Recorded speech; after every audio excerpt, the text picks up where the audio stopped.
Welcome to comedy masters. ചേട്ടന്മാരെ എല്ലാവർക്കും ഹൃദയം നിറഞ്ഞ നമസ്കാരം. അപ്പൊ എന്റെ പണി പോയെന്നുള്ള മനസ്സിലായി.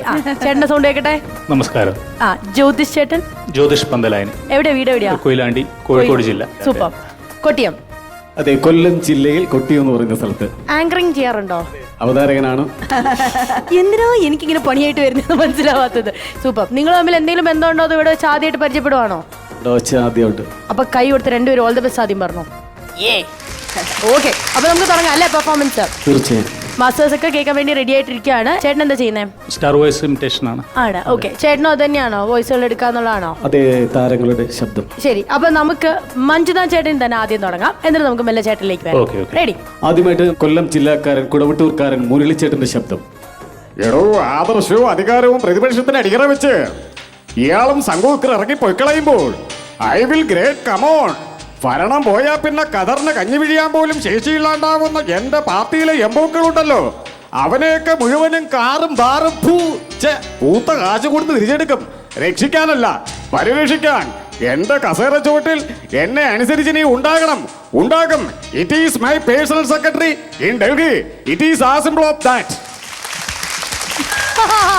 Super super. അതെന്താ ലാസ്റ്റ് എന്നെ നോക്കിയൊരു എക്സ്പ്രഷൻ ഇട്ടത്? ഇല്ല, നോക്കി. Super super super. ജ്യോതിഷേട്ടാ? കോഴിക്കോട്ടുകാരൻ തന്നെ, നമ്മുടെ കുതിരവട്ടം പപ്പിച്ചേട്ടൻ. ഓക്കെ, കേട്ടോ. ഓക്കെ. നമ്മൾ ദുബായി പോയിട്ട് അറബീനെയും പറ്റിച്ച് കസ്റ്റംസുകാരെയും പറ്റിച്ച് കള്ളക്കടത്ത് നടത്തിയിട്ട് തിരിച്ചു വരുമ്പോൾ നിങ്ങളെല്ലാവരും ഇങ്ങനെ ചോദിക്കുമോ ഓരോ ബിസ്ക്കറ്റ് തരുമെന്ന്. അന്നേരം എല്ലാവർക്കും ഇങ്ങനെ ഓരോ ബിസ്ക്കറ്റ് തരൂ. എന്ത് ബിസ്ക്കറ്റ്? പാട്ടിക്ക് കൊടുക്കുന്ന ബിസ്ക്കറ്റ്. എന്ത് മതിയാവില്ലേ? അത് മതിയാവൂല്ല എന്നുള്ളത് നമുക്ക് ഇവിടെ ചോദിക്കാം. ഓക്കെ, മതിയാവില്ല എന്ന്.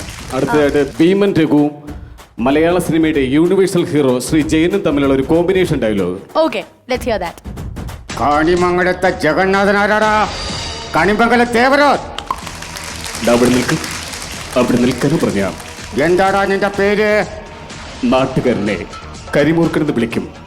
നിനക്ക് വേണമെങ്കിൽ എന്നെ മനുഷ്യമൃഗമെന്ന് വിളിക്കാം. എന്താടാ ബെല്ലും ബ്രേക്കൊന്നുമില്ലേ?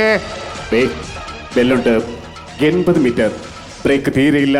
അതേടാ, പണ്ട് പാലക്കാട് വിക്ടോറിയ കോളേജ് മുതൽ കോത്തപ്പുറം മൈതാനം വരെ ഉടുതുണിയില്ലാതെ ഓടിയവനാ സി ഐ ശങ്കരനാരായണൻ. വിനാശകാലി വിപരീത ബുദ്ധി. Nice nice nice. ഓക്കെ, അപ്പൊ എന്തായാലും ജ്യോതിഷേട്ടാ? ലാലു അലക്സ് ചേട്ടൻ. ഓക്കെ, കേൾക്കാം. ഇഞ്ചിക്കോടും മത്തയുടെ മോളെ ഞാൻ വിവാഹം കഴിച്ചത് അവളെ സൗന്ദര്യം കണ്ടിട്ടല്ല, സ്വത്ത് കണ്ടിട്ട് തന്നെയാ. കുട്ടികളെ, മിസ്റ്റർ ഡി കെ, നീ ആ പെൺകുറിച്ചിനെ എവിടെ കൊണ്ടുപോയി ഒളിപ്പിച്ചു എന്ന് മാത്രം പറഞ്ഞാൽ മതി. നിന്റെ വണ്ടി കിഴക്കൻ ഹൈ റേഞ്ച് കയറി ഇറങ്ങിയപ്പോ ഞാൻ ഊഹിച്ചതാ നീ ആ കൊച്ചിനെ എവിടെയോ കൊണ്ടുപോയി പാത്തു വെച്ചതാണെന്ന്. കുട്ടികളെ, വിത്തിൻ 24 hours ഞാൻ ആ കുട്ടിയെ പൊക്കിയിരിക്കും. ചേട്ടാ, വിട്ട് കളയരുത്. നമുക്ക് അടുത്ത തവണ അങ്ങോട്ടേക്ക് കൊടുക്കാം. ഓക്കെ ചേട്ടാ, ആരെയാണ് പെർഫോം ചെയ്യുമ്പോൾ നെക്സ്റ്റ്? അടുത്തത് NF വർഗീസിന്റെ ശബ്ദം. ശരി. അപ്പൊ പറഞ്ഞു കേട്ടതുപോലെ തന്നെ ആലത്തി ഹറാമ്പറപ്പ അല്ലടോ, ഇത് റപ്പാത്താൻ. ദാണ്ട് ഇനി ഇങ്ങോട്ട് നിന്നോട് സംസാരിക്കുന്നത് 5.25 പെഗ് ജോണി വക്കന്റെ വാറല്ല, സാക്ഷാൽ ലാക്കിൽ പക്കറ്റ് നിന്ന seasoned politician. Okay, super. So next നമുക്ക് ജ്യോതിഷേട്ടന്റെ വക ആരുടെ വോയിസ് ആണ് കേൾക്കാൻ പറ്റുക? ബാലചന്ദ്രൻ ചുള്ളിക്കാട്. ഓക്കെ. മനുഷ്യ മനസാക്ഷിയെ ഞെട്ടിക്കുന്ന ഒരുപാട് സംഭവങ്ങൾ നമുക്ക് ചുറ്റിലും നടന്നുകൊണ്ടിരിക്കുന്നുണ്ട്. പൗരാണികമായിട്ടുള്ള കെട്ടിടങ്ങളും തറവാടുകളും ഒക്കെ പൊളിക്കുന്നതും വിൽക്കുന്നതും ഏതൊരാൾക്കും കഴിയുന്ന കാര്യം തന്നെ. സമയമാകുമ്പോൾ പറഞ്ഞ എവിടാഞ്ചോരൊപ്പ് അത്രയും മതി എന്ന് പറഞ്ഞ അങ്ങനെ തന്നെ അത്രയും മതി. Super, nice nice. അപ്പൊ എനിക്ക് തോന്നുന്നു തൽക്കാലത്തേക്ക് ഇത്രയും മതി അല്ലെ? എന്നിട്ട് നമുക്കിനി താര തിരുമറി കേട്ട് നോക്കാം അല്ലെ? ജ്യോതിഷേട്ടൻ കുറച്ച് പാവാന്ന് എനിക്ക് തോന്നി. ചേട്ടന് എനിക്ക് ഒരു ആങ്കർ ആയിട്ട് മുന്നോട്ട് വരുമോ എന്നൊരു ഡൗട്ട് ഉള്ളത് കൊണ്ടും നല്ല സ്മാർട്ടായിട്ട് തന്നെ എല്ലാ കാര്യം ചെയ്തിട്ട് എന്നെ ഒരു നോട്ടമുണ്ട് ഇങ്ങനെ. ഓക്കെ അല്ലേ എന്നുള്ള രീതിയിൽ. അപ്പൊ അതുകൊണ്ട് താര തിരുമറി ഞാൻ ചേട്ടന് തരാം. തീർച്ചയായിട്ടും. അപ്പൊ എന്തായാലും നമുക്ക് ആദ്യം സിനിമ ഡയലോഗ് കേട്ട് നോക്കാവേ. ഹലോ, എന്തായി നമ്മുടെ കാര്യം? ജാമിന്റെ നമ്മുടെ ക്യാപ്ഷൻ ആയിരിക്കും എഴുതിക്കൊണ്ടിരിക്കുന്നത്.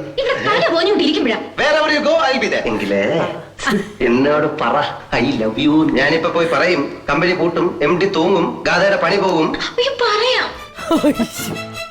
ഓക്കെ, ഡയലോഗ് സൂപ്പർ അല്ലേ?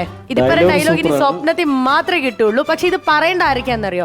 2 പൊളിറ്റീഷ്യൻസ് തമ്മിൽ അങ്ങോട്ടും ഇങ്ങോട്ടും പറയണം. അതായത് ഉമ്മൻചാണ്ടി സാറും അച്യുതാനന്ദൻ സാർ. തീർച്ചയായിട്ടും ഒന്ന് ശ്രമിച്ചു നോക്കാം. നോ വറീസ്, നമുക്ക് കേട്ട് നോക്കാം അല്ലേ? ഹലോ, നമ്മുടെ ക്യാപ്ഷൻ ആയിരിക്കും എഴുതിക്കൊണ്ടിരിക്കുന്നതല്ലേ? ഇവിടെ തല ചൂടായിക്കൊണ്ടിരിക്കപ്പെടാ പറ്റ ഒരു ഒടുക്കത്ത ഇവിടെ ക്യാപ്ഷനും ഇല്ല, ഒരു പട്ടാക്കട്ടയും ഇല്ല. എന്താ പറഞ്ഞത്? എനിക്ക് ക്യാപ്ഷൻ തരാൻ മനസ്സില്ലെന്നോ? തനിക്ക് ക്യാപ്ഷൻ തരാൻ മനസ്സില്ല. എനിക്ക് ക്യാപ്ഷൻ തരാൻ മനസ്സില്ലെങ്കിൽ പിന്നെ എന്തിനാണോ എന്റെ ജാമിന്റെ പബ്ലിസിറ്റി നിങ്ങൾ ഏറ്റെടുത്തത്? കാക്കയ്ക്ക് തൻകുഞ്ഞു പൊൻകുഞ്ഞെന്ന് പറയുന്നത് പോലെ എനിക്കെന്റെ ഗാഥയാണ് വലുത്. എന്താ പറഞ്ഞത്? I mean jam. അതൊക്കെ പോട്ടെ, എന്നോട് പറ ഐ ലവ് യു. എനിക്ക് പറയാൻ മനസ്സില്ല. എന്നാ ഞാൻ എം ഡിയോട് പറയും, എം ഡി തൂക്കും, കാലയുടെ പണി പോകും. ഞാൻ പറയാന്ന് പറഞ്ഞല്ലോ. എന്നാ വേഗം പറ. എനിക്ക് നിങ്ങളെ ഇഷ്ടമല്ല. I hate you. Okay, super. നല്ലൊരു ട്രൈ തന്നെയായിരുന്നു. സൂപ്പറായിട്ട് തന്നെ ചെയ്തു. നമുക്ക് എന്തായാലും നമ്മുടെ മാസ്റ്റേഴ്സിനോട് ചോദിച്ചു നോക്കാം നിങ്ങളുടെ രണ്ടുപേരുടെ പെർഫോമൻസ് എങ്ങനെയുണ്ടായിരുന്നു എന്നുള്ളത്. ഇക്ക, എങ്ങനെയുണ്ടായിരുന്നു ഇവരുടെ പെർഫോമൻസ്? മഞ്ജുനാഥ് ആൻഡ് ജ്യോതിഷ് നന്നായിരുന്നു കേട്ടോ, രണ്ടുപേരും നന്നായിരുന്നു. Thank you. അതിൽ മഞ്ജുനാഥിൻ്റെ എനിക്ക് ഏറ്റവും ഇഷ്ടമായത് പിന്നെ നമ്മുടെ ഭീമൻ രവി ചേട്ടനും ജയൻ സാറും തമ്മിലുള്ള ആ കോമ്പിനേഷൻ നല്ലായിരുന്നു. പിന്നെ എല്ലാം നല്ലായിരുന്നു. പക്ഷേ നമ്മൾ പെട്ടെന്ന് സ്ട്രൈക്ക് ചെയ്ത കാര്യങ്ങൾ പറഞ്ഞത് കാരണം വെച്ചാൽ അങ്ങനെ ഒരു കോമ്പിനേഷൻ സിനിമയിൽ പോലും നമ്മൾ കാണാത്തൊരു കോമ്പിനേഷനാണ്. അപ്പോൾ അതിനൊരു പുതുമയുണ്ടായിരുന്നു. പിന്നെ ഇപ്പോൾ നമ്മുടെ താരത്തിരിമറിയിൽ ഉമ്മൻചാണ്ടി സാറും VS സാറും തമ്മിലുള്ള അതും അതിന് കാരണം വെച്ചിട്ടുണ്ടെങ്കിൽ പെട്ടെന്ന് താരത്തിരിമറിയെന്ന് പറഞ്ഞിട്ട് നമ്മളൊരു മെയിൽ ആൻഡ് ഫീമെയിൽ അത് സിനിമയിൽ വളരെ പോപ്പുലർ ആയിട്ടുള്ള ഒരു ഹീറോയിൻ ചെയ്തിരിക്കുന്ന ഡയലോഗ്സ് രണ്ട് രാഷ്ട്രീയക്കാർ ചെയ്യുക എന്ന് പറയുമ്പോൾ അതിന് പെട്ടെന്ന് നമുക്ക് അതെങ്ങനെ അത് ഡൈവേർട്ട് ചെയ്ത് ചെയ്യും എന്ന് പറയുന്നതിൻ്റെ ഒരു റിസ്ക് നിങ്ങൾ ഏറ്റെടുത്തത് ഗംഭീരമായിട്ട് ചെയ്തു. നന്നായിരുന്നു. പിന്നെ ജ്യോതിഷ് നന്നായിരുന്നു. എനിക്ക് പപ്പുവേട്ടൻ്റെ ശബ്ദം നല്ല പെർഫെക്റ്റ് ആയിട്ട് തോന്നി. പിന്നെ ചുള്ളിക്കാർ സാറിൻ്റെ ഒക്കെ എന്ന് വെച്ചിട്ടുണ്ടെങ്കിൽ നമ്മൾ സിനിമയിൽ കേൾക്കുന്ന ശബ്ദമല്ല, ഞങ്ങൾ തമ്മിൽ സംസാരിച്ചിട്ടുണ്ട്, നേരിട്ട് ഒരുപാട് പരിചയമുള്ള. അപ്പോൾ അതിൻ്റെ പേരിൽ റിയൽ ലൈഫിലെ ശബ്ദമാണ് അദ്ദേഹത്തിൻ്റെ. അപ്പോൾ ആ ശബ്ദവും പിന്നെ ലാലുച്ചാൻ്റെ ശബ്ദവും ഓക്കെയാണ്. ഓക്കെ, കുഴപ്പമില്ല. അപ്പോൾ നന്നായിരുന്നു. Okay, thank you so much. Pakru ചേട്ടാ? രണ്ടുപേരും നന്നായിട്ടായിരുന്നു. മഞ്ജുനാഥിനോട് ചോദിക്കുക എന്താണ് ജോലി എന്ന് ചോദിച്ചു കഴിഞ്ഞാൽ അദ്ദേഹം പറയുന്നത് ഒരുപക്ഷെ ഇങ്ങനെ ആയിരിക്കും, ഞാൻ മിമിക്രി ആർട്ടിസ്റ്റാണ് എന്ന് പറഞ്ഞു കഴിഞ്ഞാൽ അദ്ദേഹത്തെ ഇൻട്രൊഡ്യൂസ് ചെയ്യുമ്പോൾ തന്നെ വേറെ പ്രത്യേകിച്ചൊന്നും വേണ്ട, ടോൺ കേൾക്കുമ്പോൾ തന്നെ അറിയാം ഒന്നുകിൽ നാടകം അല്ലെങ്കിൽ മിമിക്രി അത്തരത്തിലുള്ളൊരു കലയെ കൈകാര്യം ചെയ്യുന്ന ഒരാളാണ്. അങ്ങനെ ചോദിച്ചിട്ടില്ലേ പലരും? തീർച്ചയായിട്ടും ചോദിച്ചിട്ടുണ്ട്. കാരണം ഒന്ന് ശബ്ദമുണ്ട്, രണ്ടാമത് അദ്ദേഹത്തിൻ്റെ ശൈലി എങ്ങനെ കൊണ്ടുവന്നു. എലീന പലതും ചോദിക്കുമ്പോഴും പുള്ളി ആ രീതിയിൽ തന്നെയാണ് മറുപടി പറയുന്നത്. ശ്രദ്ധിച്ചാൽ മനസ്സിലാക്കാൻ പറ്റും. നന്നായിട്ടുണ്ട്, ടെൻഷനൊന്നും അടിക്കണ്ട, സംഗതി ഗംഭീരായി കേട്ടോ. പിന്നെ ജ്യോതിഷേ രസമുണ്ട്, ഗംഭീരമായിട്ട് വന്നു. ഒക്കെ പറഞ്ഞ പോലെ ബാലചന്ദ്രൻ ചുള്ളിക്കാടിന്റെ ശബ്ദം വെറൈറ്റി ആയിരുന്നു, വളരെ ലൈവായിരുന്നു. എനിക്ക് തോന്നുന്നു ഇനി അദ്ദേഹത്തിന്റെ സ്പോട്ട് ഡബ് ഒക്കെ ആയിട്ട് വരാൻ സാധ്യതയുള്ള ഒരു അനുകരണമായിരുന്നു ഉണ്ടായത് കേട്ടോ. അപ്പൊ രണ്ടുപേർക്കും ഓൾ ദ ബെസ്റ്റ്, ഗംഭീരായി. ഓക്കെ, രജനി ചേച്ചി? നമസ്കാരം രണ്ടുപേർക്കും. ശ്രീ മഞ്ജുനാഥ്, ശ്രീ ജ്യോതിഷ്, നമസ്കാരം. എൻ്റെ ഏറ്റവും അടുത്തൊരു സുഹൃത്തിൻ്റെ പേരാണ് മഞ്ജുനാഥ് എന്ന്. ചേട്ടനെ പറ്റി പറയുകയാണെങ്കിൽ ചേട്ടൻ്റെ ആ കോൺഫിഡൻസ് ആണ് ഏറ്റവും അധികം ജ്വലിച്ച് നിൽക്കണത്. എനിക്കും ഏറ്റവും അധികം ഇഷ്ടപ്പെട്ടത് ഇക്ക പറഞ്ഞ പോലെ ജയൻ സാറും അതുപോലെ ഭീമൻ രഘു ചേട്ടനും ചേർന്നിട്ടുള്ള ആ ഒരു കോമ്പിനേഷൻ ഒരുപാട് അധികം ഇഷ്ടപ്പെട്ടു. പിന്നെ ഒബ്വിയസ്ലി ഇപ്പം ഞാൻ ഇവിടെ വന്നതിന് ശേഷം എൻ്റെ ഫേവറേറ്റ് ആണ് ഈ താരത്തെ തിരിച്ചു കൊടുക്കുന്ന ഒരു ടാസ്ക്. അത് അടിപൊളിയായിട്ടുണ്ട്, അത് ഗംഭീരമായിട്ട് ചെയ്തു, വളരെയധികം എൻജോയ് ചെയ്തു.